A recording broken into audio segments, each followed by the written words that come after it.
Selamat siang Bapak semua, salam sehat, salam semangat, salam kasih Kristus bagi kita semua. Kembali berjumpa dengan Bapak dalam pembelajaran pendidikan agama Kristen dan budi pekerti untuk kelas 6 SD swasta Sultan Agung. Sebelum kita mulai, kita berdoa. Ajari kami ya Tuhan anak-anak-Mu untuk mengerti akan firman Tuhan yang akan disampaikan Bapak Guru kepada kami. Dalam nama Yesus Kristus kami berdoa. Amin. Anak Bapak semua, adapun topik pembelajaran kita pada siang hari ini, kita akan kembali belajar topik pembelajaran 4, yaitu bacalah dan temukanlah. Anak Bapak semua, manfaat membaca firman Tuhan dalam hidup sehari-hari ada beberapa hal. Yang pertama, dapat mengenal Allah. Yang kedua, mengetahui apa kehendak Allah. Yang ketiga, iman kita akan bertumbuh. Yang keempat, tidak mudah tergoda iblis. Jadi inilah manfaat kita membaca Alkitab. Anak-anak semua, adapun akibat tidak membaca Alkitab dalam kehidupan sehari-hari akan mengakibatkan yang pertama, susah berpikir dalam menyelesaikan masalah. Yang kedua, mudah putus asa. Yang ketiga, mudah marah dan mudah tersinggung. Ini Bapak semua, yaitu akibat kita tidak mau membaca Alkitab atau firman Allah. Bapak semua, pada saat ini Bapak akan mengirimkan video refleksi tentang pentingnya membaca Alkitab dalam kehidupan sehari-hari. Dalam video ini akan diceritakan bagaimana seorang anak belajar dari pengalaman kakeknya yang begitu setia membaca firman Tuhan. Akhirnya dia bisa menjadi anak yang setia dalam firman Tuhan. Selamat belajar dan tetap semangat. Bapak ingin menceritakan kisah ini.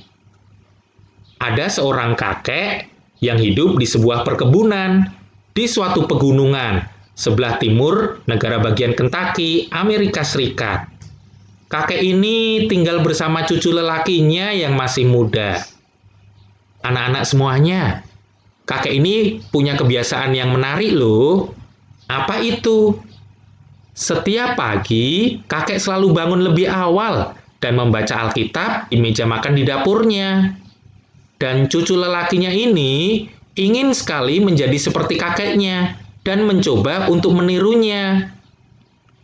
Suatu hari, ketika kakeknya ini bekerja di kebun, cucunya ini datang kepada kakeknya dan berkata, "Kakek, aku mencoba untuk membaca Alkitab seperti yang kakek lakukan.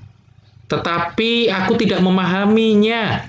Dan apa yang aku pahami, aku lupa. Secepat aku menutup buku." "Apa sih, Kek, kebaikan dari membaca Alkitab?" Nah, dengan tenang, kakek itu kembali ke rumah.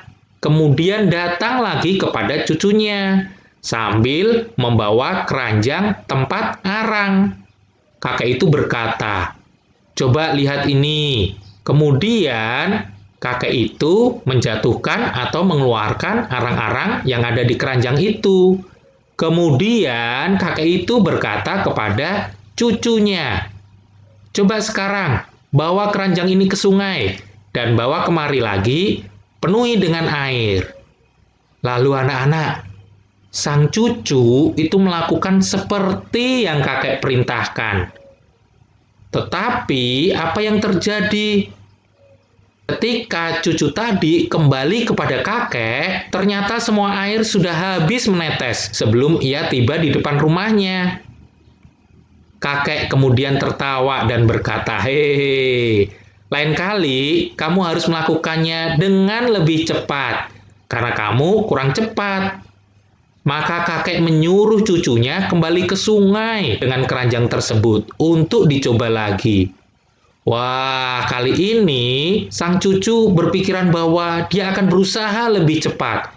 Dia akan berjalan lebih cepat lagi. Terus apa yang terjadi? Seperti sebelumnya, cucu ini kemudian berjalan dengan lebih cepat, menyusuri jalanan untuk menuju ke rumahnya. Akan tetapi, anak-anak semuanya, ketika cucu ini sampai kembali ke rumah, Lagi-lagi keranjangnya kosong sebelum ia tiba di depan rumah. Dengan terengah-engah ia berkata, "Kakek, ini kek aku sudah berusaha lebih cepat. Ternyata sama saja kek." Lalu kakek tadi berkata kepada cucu, "Kamu harus berusaha lebih cepat lagi. Yang tadi kurang cepat, anak-anak." Sang cucu kemudian kembali lagi ke sungai. Dan dia mengambil air lagi di sungai itu. Dan dia berpikir bahwa, wah, kali ini aku harus lari. Kalau tadi sebelumnya aku jalan cepat, kali ini aku akan lari. Kemudian anak-anak, sang cucu berlari menuju rumah. Tetapi, apa yang terjadi? Begitu sampai di rumah, kembali ember tadi sudah kosong. Maka sang cucu kemudian berkata, "Kakek, percuma kek aku melakukan ini. Pasti nggak bisa kek."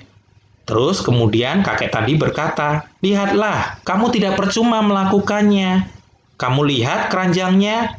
kata kakek. Sang cucu kemudian menuruti kata kakeknya dan melihat ke dalam keranjangnya. Dan untuk pertama kalinya, sang cucu menyadari bahwa keranjangnya itu sekarang berbeda. Keranjang itu telah berubah dari keranjang arang yang tua dan kotor menjadi keranjang yang bersih, baik di luar dan di dalam. Coba ini lihat gambarnya anak-anak. Tadinya kotor keranjangnya, tetapi kemudian berubah menjadi bersih. Nah, anak-anak tahu mengapa kok tadi sang cucu tidak bisa membawa air? Karena memang keranjang arang itu berlubang-lubang. Jadi mana mungkin airnya bisa diisi di dalamnya. Kemudian anak-anak, sang kakek juga menunjukkan jalan yang biasa dilalui oleh sang cucu. Kemudian sang kakek berkata, "Coba lihat bunga-bunga di sepanjang pinggir jalan ini. Kamu lihat dan kamu perhatikan, sekarang bunganya bermekaran indah dan mereka tumbuh subur. Mengapa? Karena setiap kali engkau lewat di sini, engkau tanpa sengaja menumpahkan air yang ada di dalam keranjangmu itu. Air itu menyirami tanaman bunga-bunga yang ada di sini. Indah bukan?" Lalu kakeknya berkata, "Cucuku, ini adalah sebuah kiasan sederhana tentang apa yang terjadi jika kamu rajin membaca Alkitab. Kamu mungkin tidak bisa memahaminya langsung pada saat itu atau mengingat segalanya. Tetapi jika kamu membacanya dengan tekun dan terus-menerus, kamu akan berubah dan menjadi orang yang berbeda dari sebelumnya. Itu adalah anugerah Allah yang dapat kamu temukan dan rasakan dalam hidup ini." Nah, anak-anak, ternyata kakek tadi memberikan tugas kepada cucunya bukan tanpa alasan. Kakek ingin sang cucu belajar dan memahami bahwa ketika sang cucu membaca Alkitab secara tekun dan terus-menerus, dia pasti akan merasakan manfaatnya. Hidupnya akan dibersihkan. Mengapa? Karena Alkitab itu bisa mendidik orang untuk hidup dalam kebenaran. Nah, sama seperti itu tadi. Keranjang itu melambangkan apa? Kehidupan anak muda ini, kehidupan cucu kakek yang bisa dibersihkan dan menjadi lebih baik lagi dengan cara apa? Rajin membaca Alkitab dan melakukannya. Nah, anak bapak semua, setelah kita menonton video pembelajaran tadi, ada beberapa hal yang harus kita ucapkan dalam sebuah janji. Apa janjinya? Yang pertama adalah membaca dan merenungkan firman Tuhan setiap hari. Itu janji yang pertama. Yang kedua, mencoba melakukan firman Tuhan yang sudah direnungkan. Jadi Bapak semua, setelah kamu membaca, rajin merenungkannya, baru kamu harus mampu melakukannya. Sebab firman Tuhan berkata, "Berbahagialah orang yang mendengarkan firman Tuhan serta melakukannya." Bapak semua, tugasmu untuk hari ini yaitu coba cari 3 ayat Alkitab yang kamu ketahui. Setelah itu, tulis di kertas karton. Kamu tulis dengan tulisan yang rapi dan jangan lupa dihias agar hasilnya lebih indah. Tugas kamu ini Bapak tunggu sampai jam 9 malam nanti kamu japri dan foto kepada Bapak. Demikian perjalanan kita untuk siang hari ini. Kita tutup dengan doa.